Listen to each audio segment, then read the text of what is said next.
कहते हैं जो दे गया सो ले गया, जो दे गया सो ले गया, जो खा गया सो खो गया।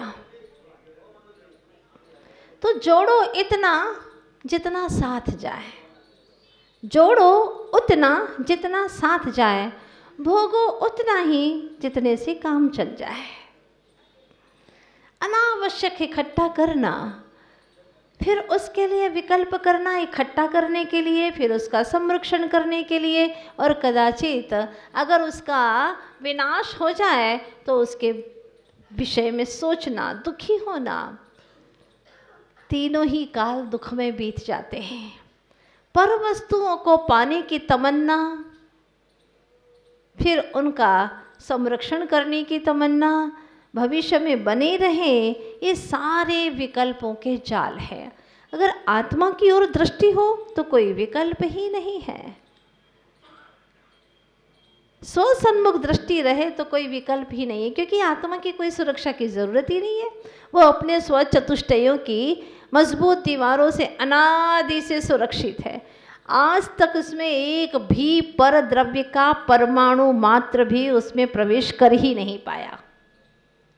इतना सामर्थ्यवान और महिमावंत है चेतनात्मा। लेकिन क्या करे, पर द्रव्यों की टोह में उसी की प्राप्ति के लिए यह जीव बेहताशा दौड़ा जा रहा है, भागा जा रहा है। कल आपको कहानी मैंने रखी थी और अधूरी छोड़ करके रखी थी कि वह शांत चित्त आदमी जैसे ही मित्रों की बात सुनता है, बस 5-6-4-5 बीघा जमीन, इतनी सी जमीन देख, हमारे पास में 400-500 बीघा जमीन है, क्या तेरी जिंदगी, क्या औचित्य ऐसी जिंदगी का। तो उसके मन में बात जच गई। कहते हैं ना, विनाश काले विपरीत बुद्धि, और यही हुआ। उसके मन में ये बात जच गई कि सच में मेरे पास में भी इतनी धन दौलत जमीन जायदाद होना चाहिए, क्या ज़िंदगी है मेरी। अब वह दिन रात पुरुषार्थ करता रहा, लेकिन बिना पुण्य के कोई वस्तु की प्राप्ति बाहर में भी नहीं होती। इतनी बात है। और अंदर में जाना है तो उसमें तो पाप को तो विदाई करनी ही होगी, साथ में पुण्य की भी विदाई करनी होगी, तब कहीं वह अंतर्मुख हो पाता है। अर्थात सारी क्रियाओं से शून्य होकर के स्वानुभूति में लीन हो जाए, त्रिगुप्ति में लीन हो जाए। वो दशा महायोगियों के जीवन में होती है, तब वह अपने आप में लीन हो जाते हैं। बहुत दुर्लभ है यह दशाएं। क्या कहें, वह व्यक्ति तो बड़ा बेचैन है। बाहरी जड़ धन को पाने के लिए, बाहरी संपत्ति को पाने के लिए उसे ये नहीं पता कि संपत्ति, जितनी संपत्ति बाहर में है वो सब विपत्ति का कारण है। इसीलिए कहा, भाई देते जाओ, काय को जोड़ करके रखते हो। और हमारे जैन समाज में इतने सारे ऐसे कार्यक्रम होते हैं और उसमें दान के विषय में हमेशा जैनी अग्रणी रहते हैं। हमारे भगवंतों ने दान की बड़ी महिमा गाई है। जो आहार देता है वो कभी भूखा नहीं मरता, जो औषध दान देता है वो कभी रोगी नहीं होता। आज हम रोगी हैं क्योंकि पूर्व में औषध दान दिया नहीं होगा। जो अभय दान देता है वो कभी अकाल में नहीं मरता, और जो शास्त्र दान करता रहता है वह एक न एक दिन पूर्ण ज्ञान, केवल ज्ञान को प्राप्त कर लेता है। भगवान की दिव्य ध्वनि में 4 दान की बड़ी महिमा आई है, और भगवान की जो दिव्य ध्वनि है वो स्वयं ही 4 दान स्वरूप है। क्योंकि भगवान की जो दिव्य ध्वनि सुनते हैं, सुनते सुनते जो भगवान के समूह शरण में जाकर के बैठते हैं, दिव्य ध्वनि श्रवण करते हैं, उनको भूख नहीं मिलती, भूख नहीं लगती, मतलब आहार दान की प्राप्ति हो जाती है। वहाँ पर उनके सारे रोग मिट जाते हैं भगवान की शरण में, तो यह औषध दान हो जाता है। वहाँ जाकर के किसी को भय नहीं लगता, इसलिए अभय दान मिल जाता है। और भगवान की दिव्य ध्वनि श्रवण करने से सम्यक ज्ञान की प्राप्ति हो जाती है, तो यह ज्ञान दान भी हो जाता है। कई भव्य आत्माएं तो अभी नहीं तो कभी केवल ज्ञान को प्राप्त कर लेते हैं। तो भगवान की दिव्य ध्वनि साक्षात 4 दान को प्रदान करने वाली है। ऐसे दान की महिमा आचार्य भगवान गाते हुए कहते हैं कि जो एक बार मुंह से, भावों से भी ये सोच लेता है कि मुझे इतना मंदिर जी में या कि संत भवन में 6 आयतनों में जो मुझे दान देना है, देव शास्त्र और गुरु, सच्चे देव सच्चे शास्त्र सच्चे गुरु और इनके सेवक, इनके आयतन, इनके ठिकाने, वहाँ पर जो भी दान देता है, आचार्य देव कहते हैं कि वह दानी ज़्यादा से ज़्यादा 7-8 भव में मुक्ति को प्राप्त कर लेता है। इतनी सामर्थ्य है उस दान के अंदर, लेकिन कब बोले और दे दे।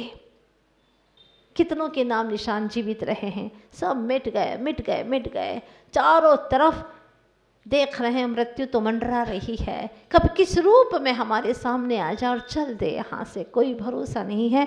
इसीलिए जितना कर सकते हो कर लो, एफडी करवा लो।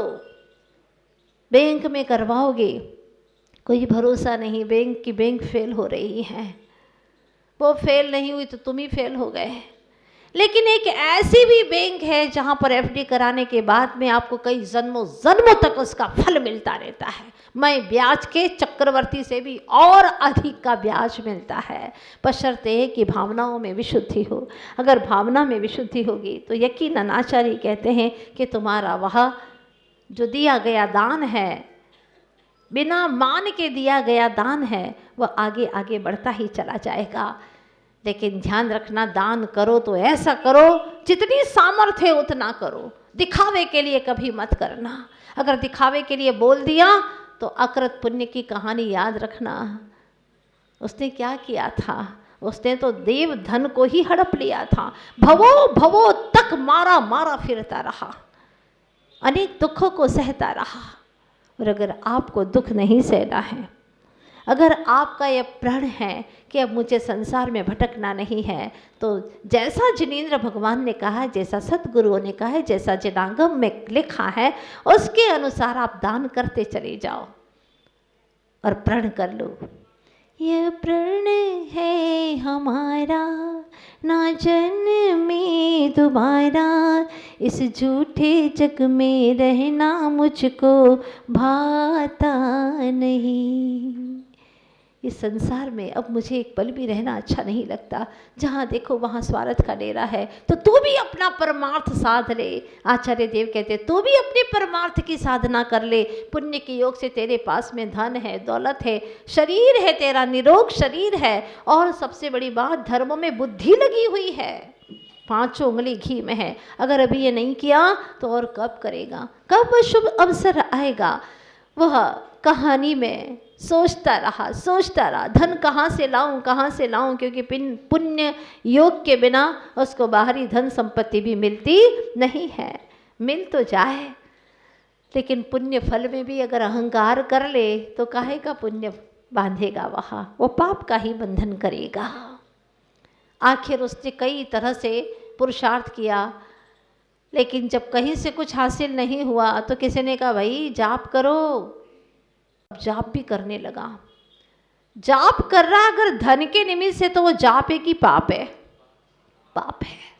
क्योंकि धन पाने के लिए कर रहा है, वितरागता के लिए नहीं कर रहा है। लक्ष्य गलत है, लेकिन उसका कुछ पूर्व का पुण्य भी योग आ गया, उदय में आया उसका, क्योंकि पूर्व का बंधा हुआ कई तरह का पुण्य रहता है जो समय पर फल देता है। और धन दौलत मिल भी गई पुण्य के योग से, सो व्हाट, क्या मतलब का है, उसका सदुपयोग करना आना चाहिए।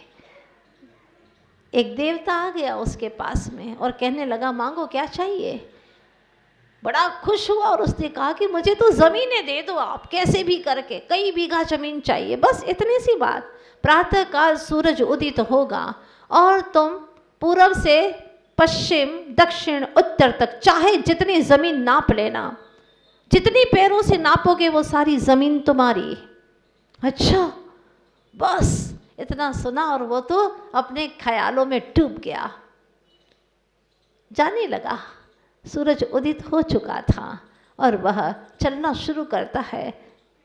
इतने में ही पीछे से उसको कोई पकड़ करके कहता है लेकिन ध्यान रखना, वार्निंग है तुम्हारे लिए, सूरज अस्त होते तक तुम्हें घर पे आ जाना है, वरना सुनाई नहीं उसने, वो क्या कहता रहा, वो तो अपनी धुन में था, बस जो चाहिए था वो मिल रहा है, अब कुछ सुनना नहीं है। उसने तो सोचा कि अगर चलूँगा तो ज़मीन कम नापूंगा, दौड़ता चलूँ, और वो दौड़ता गया, पूर्व में दौड़ा, काफ़ी बगीचे थे उसने नाप लिए, फिर दक्षिण में पहाड़ के पहाड़ नाप लिए उसने, पश्चिम में गया तो उसने देखा कितनी प्यारी सी समतल भूमि है, वो भी नापने लगा। पश्चिम में नापते नापते दौड़ता, खाया नहीं पिया नहीं कुछ नहीं, सिर्फ एक ही धुन है कि मुझे ज़मीनें चाहिए, और अब मैं इस नगर का सबसे बड़ा व्यक्ति कहलाऊंगा, इतनी ज़मीनें किसी के पास भी नहीं है, मेरे मित्र देखते रह जाएंगे।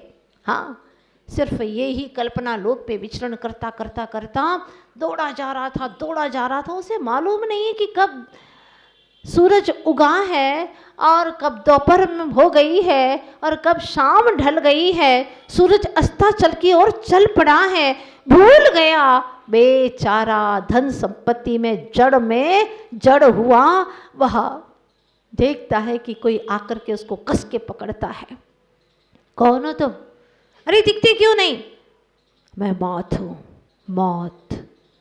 तुमसे कहा था ना सूरज अस्ताचल की ओर चला जाए, इसके पहले तुम्हें घर आ जाना है। अस्ताचल हो उस वक्त तुम्हें घर पे रहना है, लेकिन तुमने हमारी एक बात न सुनी। मैं मौत हूँ, और उसको दबोच लेती है। कहानी कहती है कि उसके जीवन का प्राणांत हो जाता है, खत्म। वो जड़ संपत्ति किस काम की, वो कल्पनाएं किस काम की, और वो आकुलता है, दुख और पीड़ा है, जिस धन के, जिस जमीन के पीछे वो इतने आकुल व्याकुल हो रहा था।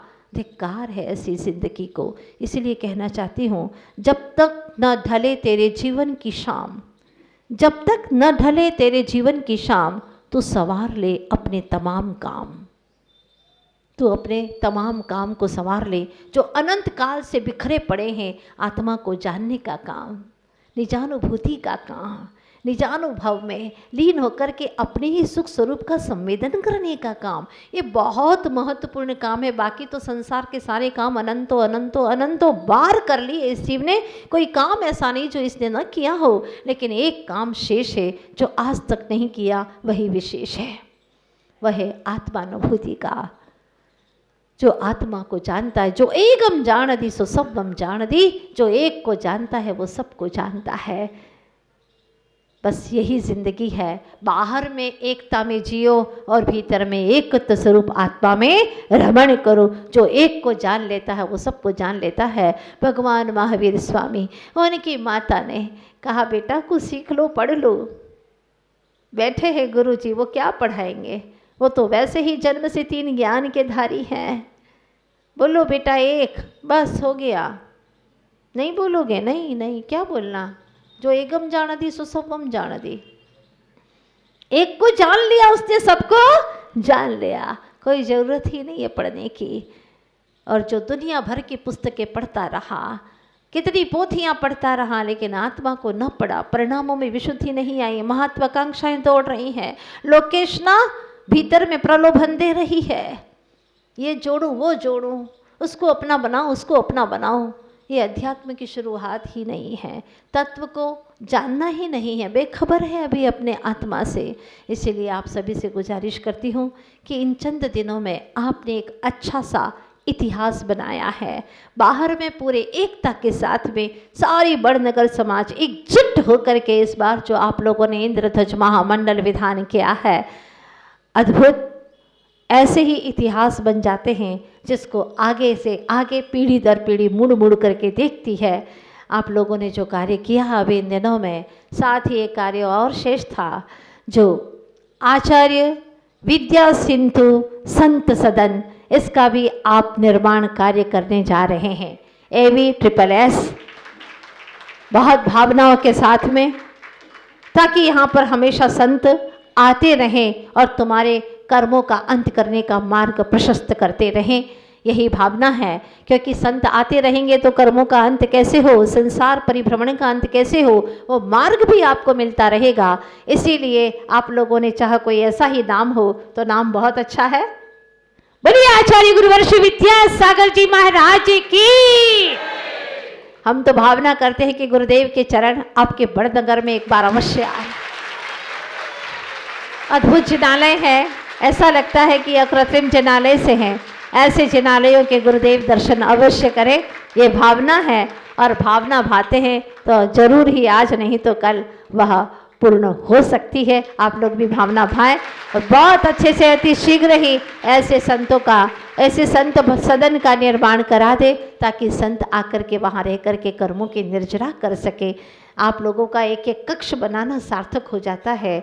घर बनाने में तो भोगों का ही पोषण होता है, विषयों का पोषण होता है, लेकिन जहाँ संत सदन बनते हैं वहाँ संत बैठ करके जो 24 घंटा आत्म आराधना करते हैं, सामूहिक करते हैं, आत्म तत्व का स्पर्श करते हैं, अद्भुत, उसका छठा हिस्सा आप लोगों को भी मिल जाता है। छठा हिस्सा आप लोग भी घर बैठे प्राप्त कर लेते हैं, क्योंकि जो दान देते हैं वह निश्चित रूप से बिना मान के अगर देते हैं तो वह एक न एक दिन मुक्तिगामी हो जाते हैं। फिर यही कहती हूँ कि जो दे गया सो ले गया और जो खा गया सो खो गया। इसलिए देना सीखा है आपने अपने बुज़ुर्गों से, वैसे ही आप अपने बच्चों को भी सिखा करके जाएं और यह परंपरा दान की आपकी हमेशा बनी रहे।